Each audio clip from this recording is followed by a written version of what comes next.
Good morning. Welcome to the Kitsap Unitarian Universalist Fellowship. I invite you to follow along this morning in the order of service. For those of you attending virtually, all the links for this morning's service, including the order of service, are on our website and in this morning's worship service email. If you're here with us in the sanctuary this morning, please silence your cell phones. Whoever you are and wherever you have come from, for this hour we here are one gathered congregation, and all are welcome. My name is Liz Roberts. KUUF has a huge and important place in my heart. I have served in various capacities over the years, but my favorite was when I taught spirit play to our preschool children. Teaching helped me connect to my faith in a very elemental way. And a quick personal note, I'm an introvert, and yet it is really, really wonderful to see you. I don't really like hanging out in groups of people, but it really fills my heart, so thank you. That's really saying something. Our worship leader this morning is Reverend Dr. Barry Andrews, who is Minister Emeritus of the UU Congregation of Shelter Rock on Long Island. He and his wife Linda are now living on Bainbridge Island. He is the author of several books on Transcendentalism and Transcendentalist authors. Most recently, American Sage, The Spiritual Teachings of Ralph Waldo Emerson, and Transcendentalism Yesterday and Today, Sermons and Addresses on Transcendentalist Themes. We are honored to have you as our worship leader this morning. I'd like to welcome any visitors. If you're here in person, we would love to welcome you and meet you outside this morning after the service. If you're attending virtually, please introduce yourself after the service during our Zoom coffee hour. Everyone is invited to attend our Zoom coffee hour directly after the service. The link is in the email that went out this morning and will show on your screen following the worship service. You'll need to use the password coffee with a capital C to be admitted to the coffee hour. The announcements are available on our website, www.kuuf.org, or in our weekly email newsletter, The Candle. We acknowledge that the land on which we gather is the Aboriginal territory of the Suquamish people. Expert fishermen, canoe builders, and basket weavers, the Suquamish have lived in harmony with the lands and waterways along Washington's Central Salish Sea for thousands of years. Here, the Suquamish live and protect the land and waters of their ancestors for future generations, as promised by the Point Elliott Treaty of 1855. Now please enjoy our musical call to worship, Voice Still and Small. This is number 391 in our gray hymnal. It's performed this morning by Mike Menifee, Brian Kenny, and Alina Hemingway.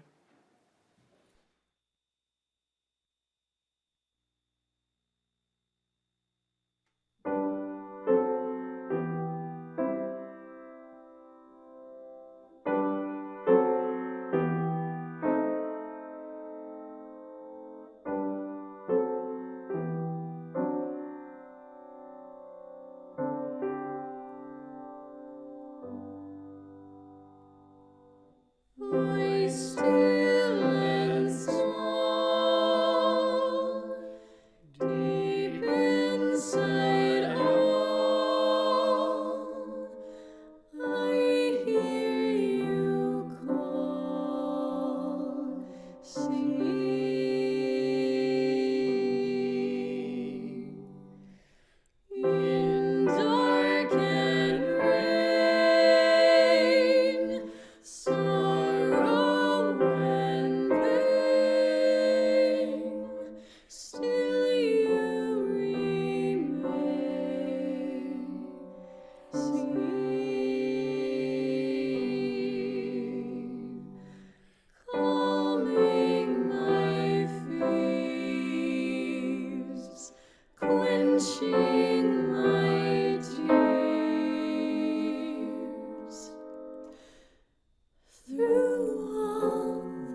Good morning.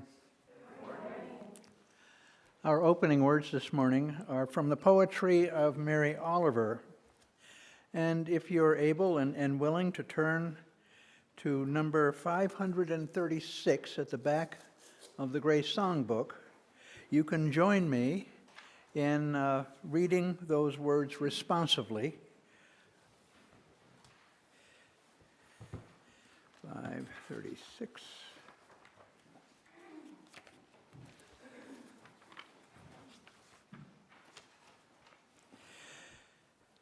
Every morning, the world is created. Under the orange sticks of the sun, the heaped ashes of the night turn into leaves again. And fasten themselves to the high branches, and the ponds appear like black cloth on which are painted islands of summer lilies.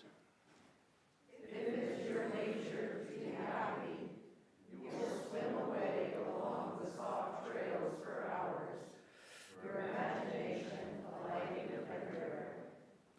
And if your spirit carries within it the thorn that is heavier than lead, if it's all you can do to keep on trudging, there is still somewhere deep within you a beast shouting that the earth is exactly what it wanted. each pond with its blazing lilies is a prayer heard and answered lavishly every morning. Whether or not you have ever dared to be happy, whether or not you have ever dared to pray.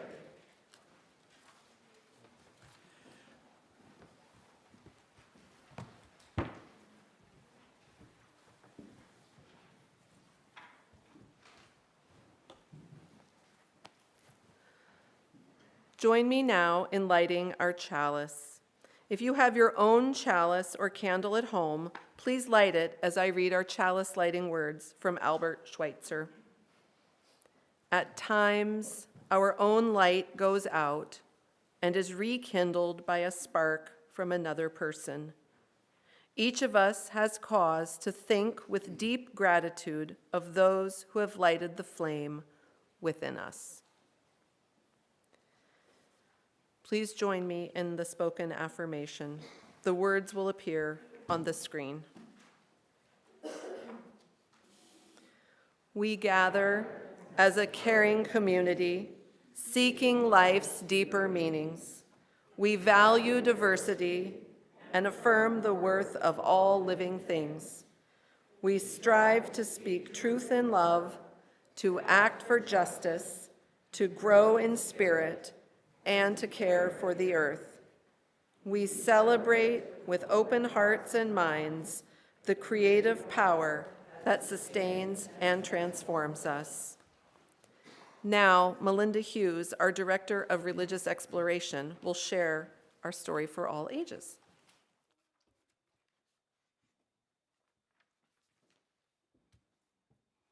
Good morning, everyone. This morning I'm going to share with you a Sufi tale. There once was a man who was unhappy with his life. Nothing seemed to be right. He felt he had to work too hard for too little. Neither his family, his friends, nor his neighbors gave him the respect he felt he deserved. Despite his hopes, his condition did not improve, so he spent most of his time dreaming about paradise. Whether he was alone or with others, at work or at rest, thoughts of paradise filled his head. Someday, he kept saying to himself, I am going to go to paradise. One day, he decided to do just that. Without saying a word to anyone, he went out through the front door, past the gate, and through the open fields. He climbed a hill, and there he paused to take one last view of the village below. He was sure he would never see it again. He was a man bound for paradise. All day he walked, and when the sun set, he laid down to rest under a tall tree. Before going to sleep, he removed his shoes and pointed them in the direction he was sure paradise lay. But in the darkest hour of the night, an imp appeared and turned his shoes around. The next morning, the man awakened and stepped into his shoes, certain they would lead him to paradise. He walked all day in the direction they pointed until he came to the top of a hill. There, just below him, lay paradise. Funny, he thought, it's not much bigger than my own village. He descended the hill and walked through the fields to the center of town. He looked around. He expected that everything in paradise would shine and gleam, but this place looked almost as shabby as his own village. He came to a house that looked familiar and was greeted by a woman who looked remarkably like his own wife. 2 children came running up to him, jumping into his arms, begging him to stay. And to this very day, that man sits at the table every morning, drinking his coffee, trying to figure out whether he's in paradise.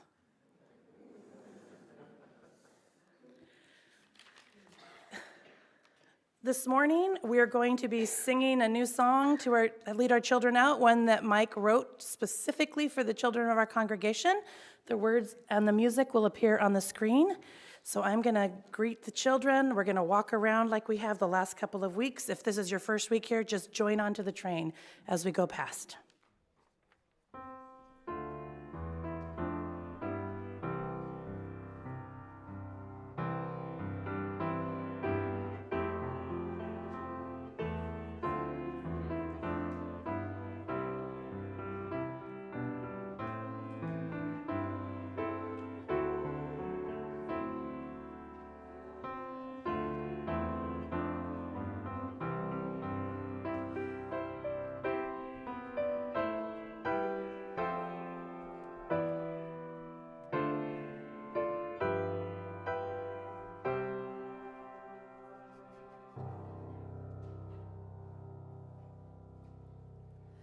Thank you, Melinda. Our opening hymn is number 44, We Sing of Golden Mornings. The words are loosely based on a poem by Ralph Waldo Emerson, The World's Soul, from 1847, as rewritten first by Walter Walsh, then recast by Vincent Silliman in 1955 for the UU hymnal We Sing of Life, and finally recast once again in 1990 for our current Gray hymnal, Singing the Living Tradition. Brian's going to play through it once for us since it's a new hymn. Now, please enjoy our hymn, We Sing of Golden Mornings, number 44. If you're here in the sanctuary, you may hum along. If you're at home, join your voices with the performers. The lyrics will appear on the screen.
Now it's time for our morning offering. If your offering is for KUUF, please put it into an envelope in the basket. Loose change, cash, or checks placed directly in the basket will go to this month's recipient of our charitable giving. For April, that is the South Kitsap Helpline. The South Kitsap Helpline serves South Kitsap children, adults, and senior citizens in need, making sure that all of our neighbors who are struggling have the food they need for themselves and their families by working with individuals, small businesses, grocery stores, civic groups, schools, and churches across our community. South Kitsap Helpline works to eliminate hunger in our community. If you would like to donate electronically, please use the PayPal link that was in this morning's email. It's on our website, or there is a QR code on the bottom of this morning's order of service. If you give online, you may email admin@kuuf.org to let us know if your donation is for the general fund, the minister's discretionary fund to help our members in need, or our monthly charitable giving recipient. Funds that are not given a designation will go to our general fund. If you would like to donate by check and you're attending virtually, please send a check to the address on the screen. You may note on your memo line where you would like your offering to go. If this is your first time at KUUF, you are our guest and there is no need to contribute. Let there be an offering to strengthen and sustain our community, which is sacred to us. During our offering, we'll enjoy our pianist's gift of music, Nocturne No. 2 by Frederick Chopin.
Thank you, Brian. Now is the time for our joys and sorrows. Though we are physically distanced from one another, our hearts and our spirits remain connected. When shared together, our joys are amplified and our sorrows lessened. Jennifer Ingalls shares a sorrow for the community of Sacramento, California, which experienced a mass shooting last night. And Jennifer notes that Sacramento is her hometown.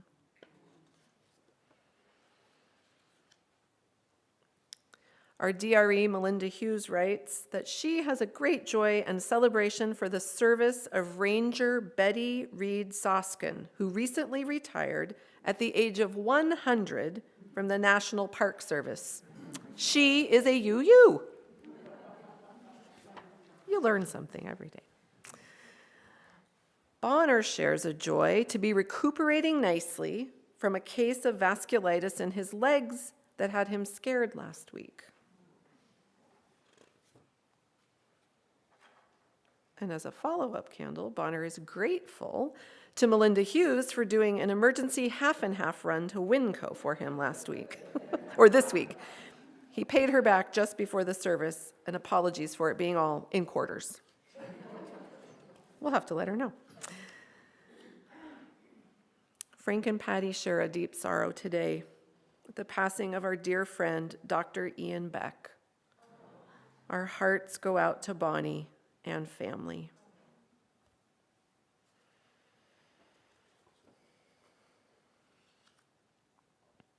We have a couple of anonymous ones here. Someone shares a sorrow for all those lost in life. May they find their home. Someone shares a joy for the greening of the earth and the early spring buds and blooms.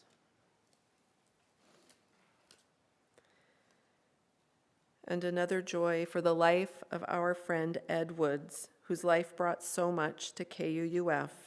We miss him and send our love to Ed's family.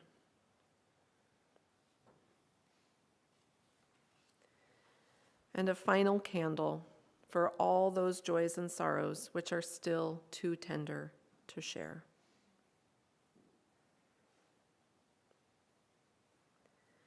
Please join me now in a moment of prayer or intention. In the spirit of community, in which we find strength and common purpose, we share our joys, our sorrows, our hopes, and dreams. We have turned our minds and hearts toward one another in trust, giving love, seeking comfort, and celebrating together. We are part of the web of life that makes us one with all humanity, one with all the universe.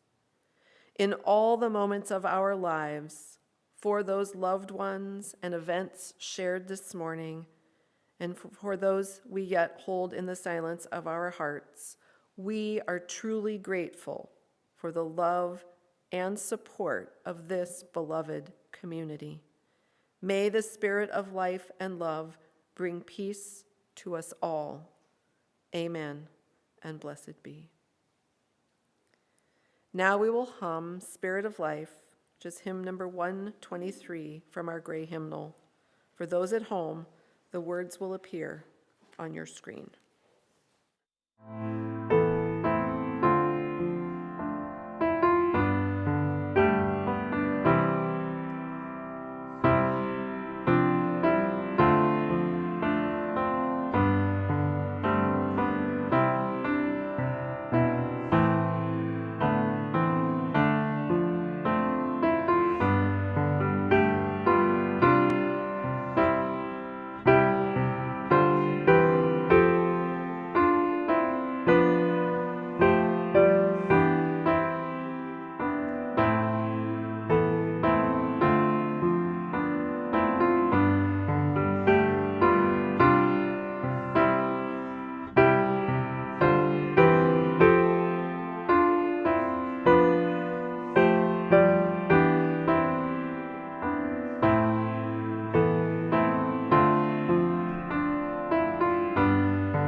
Thank you, Liz, for your kind introduction.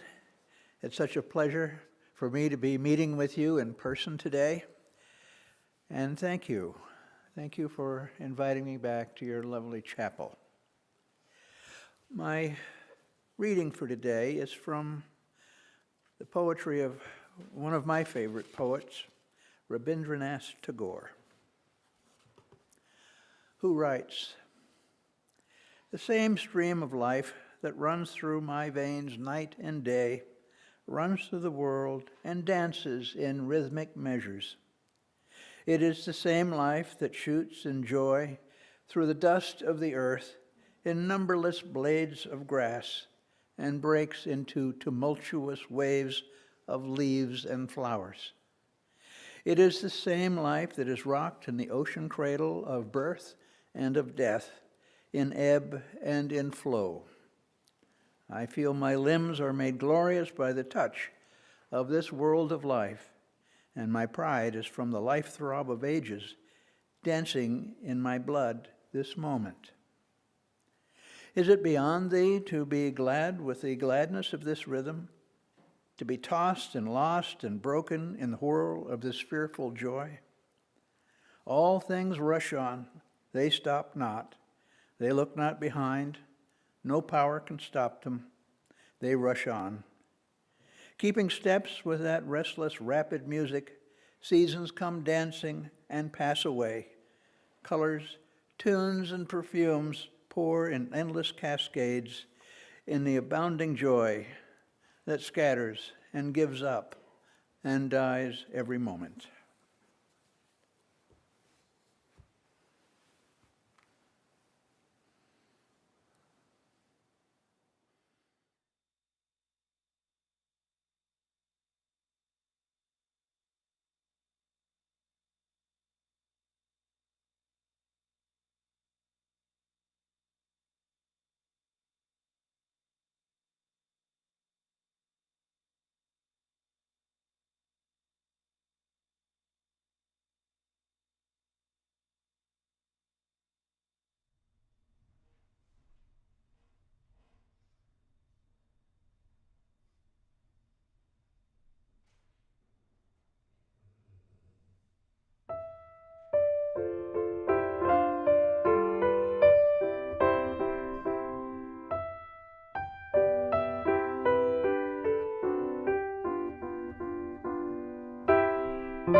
We have a camellia bush in our backyard, largely unnoticed, behind some huckleberry bushes and a small maple tree.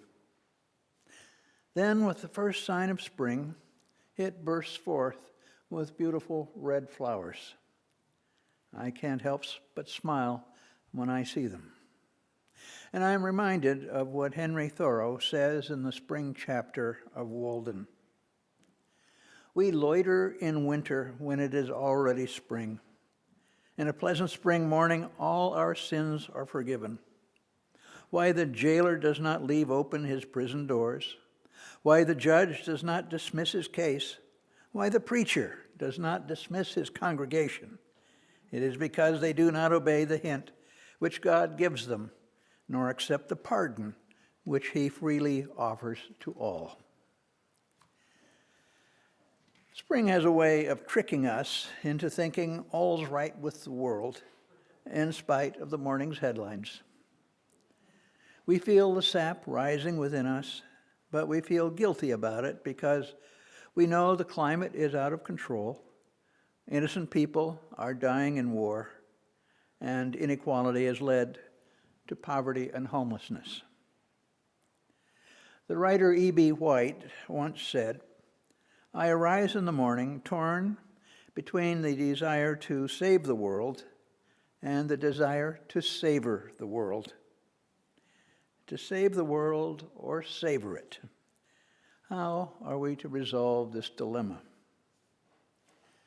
Some years ago, I delivered a sermon entitled, "Surely Joy is the Condition of Life." This is a line from Henry Thoreau's journal. In light of all that's happening today, how can we believe that joy is the condition of life? And that's why this time I put a question mark at the end of it. I'm grateful for my opportunities in life. I pursued a fulfilling career. I have a loving wife and a wonderful family. Together, Linda and I are happily retired and living a comfortable, if modest, existence on a lovely island surrounded by the beauties of nature. We've experienced challenges and losses in life. No life is without them. We all have to deal with adversity, illness, unemployment, separation, and most tragic of all, the loss of those we love. We cannot take our good fortune for granted. The Buddha's answer to suffering was the extinction of desire. If only we could put out the fires that fueled attachment to things, to the world, and to other people, we would cease from suffering. Desire is ultimately the cause of pain. I think a certain amount of detachment is a good thing, especially in the hectic rush hour traffic of life. And we are much too inclined to feel that material goods will improve the quality of our existence. But I'm afraid I love the world and other people too much to be a good Buddhist. I accept the fact that to love is inevitably to experience loss and pain. Albert Schweitzer spoke of the fellowship of those who bear the mark of pain. Sooner or later, we all experience the anguish of suffering. It is part of the human condition. It is one of the things that bond us together with others, and which, in Schweitzer's view, puts us under a special obligation. We who, through personal experience, have learned what pain and anxiety really are, he wrote, must help to ensure that those who are in bodily need obtain the help which came to us. We belong no more to ourselves alone. We are kin to all who suffer. In the face of such pain and anguish as people, including ourselves, experience in the world today, it would seem difficult to assert, as Thoreau does, that joy is the condition of life. It seems either naive or arrogant to say so. At first blush, it appears to reflect the cheery optimism of nature on a sunny spring morning. But I continue to believe a deeper understanding reveals the wisdom of Thoreau's words.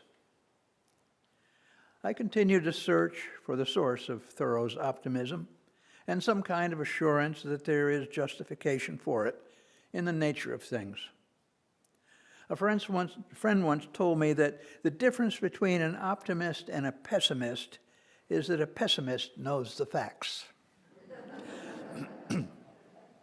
There is an extent to which optimism is an assertion in the face of evidence to the contrary. Schweitzer spoke of a willed optimism. My knowledge is pessimistic, he said, but my willing and hoping are optimistic. From the depths of World War I, he acknowledged, I am pessimistic in that I experience in its full weight what we conceive to be the absence of purpose in the course of world happenings. I could not feel but with a sympathy full of regret all the pain that I saw around me, not only that of humanity, but that of the whole creation. He rejected the superficial optimism that only wanted to see things in the best possible light. True optimism, he said, has no connection with overindulgent judgments of any kind. It consists in conceiving and willing the ideal, as this is inspired by profound and self-consistent affirmation of life and the world. Our own optimism must acknowledge the world's pain and the seeming indifference of the universe. It cannot be the simple-minded view that this is the best of all possible worlds. Another friend of mine suggested that we replace the word but in our vocabulary with the word and. Our optimism needs to be of a yes and nature rather than a yes but. Yes, there is suffering in the world, and there is joy also. My own sense of optimism, like Thoreau's, may simply be a matter of temperament. William James, in his classic study, The Varieties of Religious Experience, distinguished between what he termed the religion of healthy-mindedness and that of the sick soul. The faith of the healthy-minded, according to James, consists in the assurance that nature, including human nature, is essentially good. James placed Unitarians, Universalists, Transcendentalists, and many Christian mystics in this category. Healthy-minded religion is a disposition tempered by an awareness of human failings and natural calamities towards trust in a natural and universal providence. This does not or should not mean that everything that happens is for the best. This is obviously not the case in our experience. The providence I mean is of a general and not a particular kind. It definitely is not the sort of providence that guarantees a parking spot in downtown Seattle. Such is the providence of nature, not the indulgent, selfish good of the religious creeds, but the universal beneficent at the very heart of things, which brought us here and sustains us and showers its blessings upon us so long as we keep in right relations with it. To be sure, it goes its own way, heedless of our special pleading. Nature casts its seed with a generous hand, sunsets in children's faces, as well as hurricanes and traffic jams, flux and change everywhere amid fixity and law.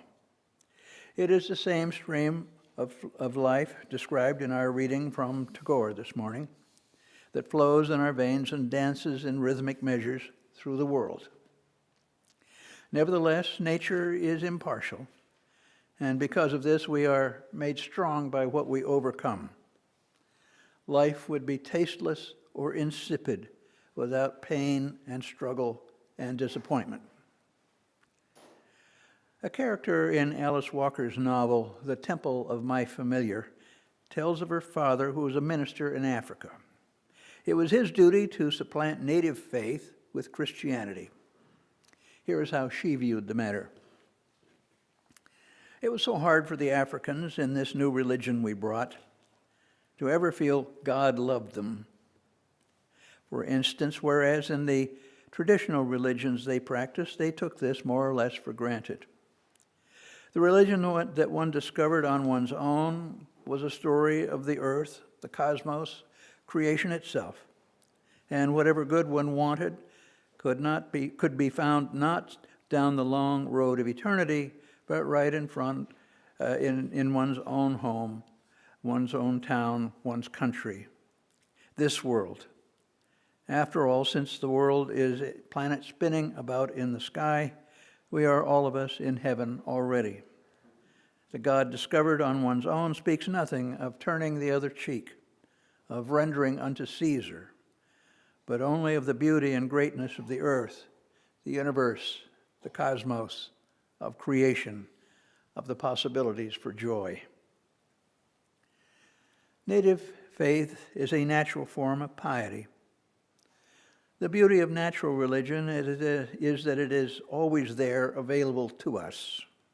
We do not have to look for it in creeds or texts or prescribed rituals. It is here and now, in this world, and we are, all of us, in heaven already. And the truth it teaches is this: we are fitted to our world as eyes to color or ears to sound. The heavens and the earth are made for our benefit, in the sense that we are a product of them and able to avail ourselves of their bounty. If nature supports us, it is because its currents flow through us. We are not cut off, not isolated. We are part and parcel of one great living system. Call it consciousness, call it being, call it spirit, call it God even. We are in it, and it is in us, the mind of the universe which we share, as Thoreau put it. Natural religion teaches us, in Ralph Waldo Emerson's words, that our life might be simpler than we make it, that the world might be a happier place than it is. The whole course of things goes to teach us faith. We need only to obey. There is guidance for each of us, and by lowly listening we shall hear the right word. For each of us there is a reality, a fit place, and congenial duties. We must place ourselves in the middle of the stream of power and wisdom which animates all whom it floats, and we are without effort impelled to truth, to right, and a perfect contentment. No doubt, this is easier said than done, but then what isn't? I do believe that by lowly listening, that is, by being receptive and responsive to the stream of life, going with the current instead of against it, we will find ourselves better off in the long run. There is nothing to be gained by rushing through life, trying to control every outcome, or by holding on when we should be letting go. A little faith and trust will get us farther than either aggressiveness or resistance. Thoreau once observed that if I seek it elsewhere because I do not find it at home, my search will prove to be a fruitless one. The same could be said for achieving peace of mind. We will not find it even in church unless we discover it within ourselves. No theology can inoculate us from heartbreak and disappointment. None can protect us from pain and loss. We suffer because we live. The issue has to do with what in the end we can count on to pull us through. What I feel I can count on is this: that the universe is overwhelmingly on the side of life. Nature is no saint, as Emerson says, but if it does not always give us what we want, it supplies our every need. Perhaps the joy I experience in the world around me is a fool's paradise, like that of the story we heard earlier. But in reality, the man in the story is foolish because he does not realize that he is indeed in paradise, and he was there all along. This is the only world we know, just as this is the only life we know. If it seems a little shabby at times, that is because it is. This is not a perfect world, but it is a good one, good in its ends and good in its means. For all its faults and our own personal disappointments and losses, it is still a beautiful world. In spite of evidence to the contrary, I continue to believe that joy is the condition of life. My aspiration is the same as Thoreau's. I wish ever to live as to derive my satisfactions from the commonest events, everyday phenomena, so that what my senses hourly perceive, my daily walk, the conversation of my neighbors, may inspire me, and I may dream of no heaven but that which lies about me. Amen.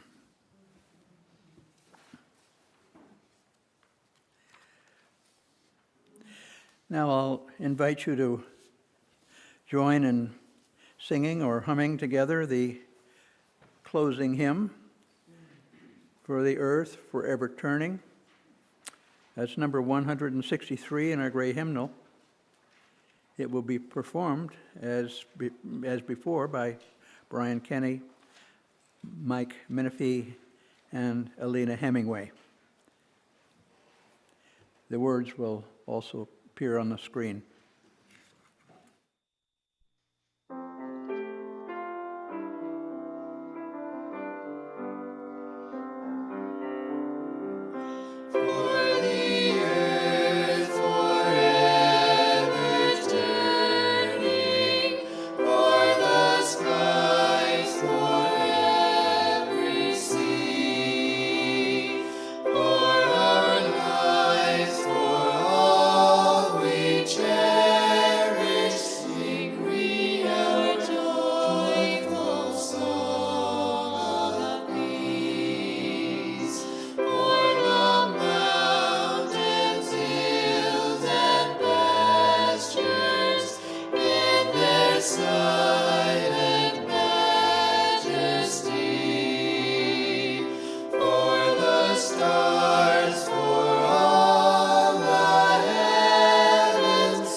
After the service is over today, you may exit through the foyer, encouraged to meet and greet one another outside.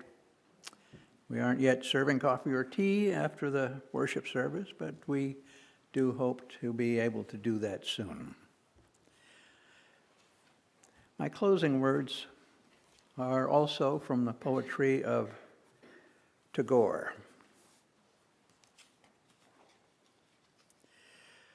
Let the strains of joy mingle in my last song, the joy that makes the earth flow over in righteous excess of the grass, of the joy that sets the twin brothers of life and death dancing over the wide world, the joy that sweeps in with the tempest, shaking and waking all life with laughter, the joy that sits still with its tears on the open red lotus of pain, and the joy that throws everything it has upon the dust and knows not a word.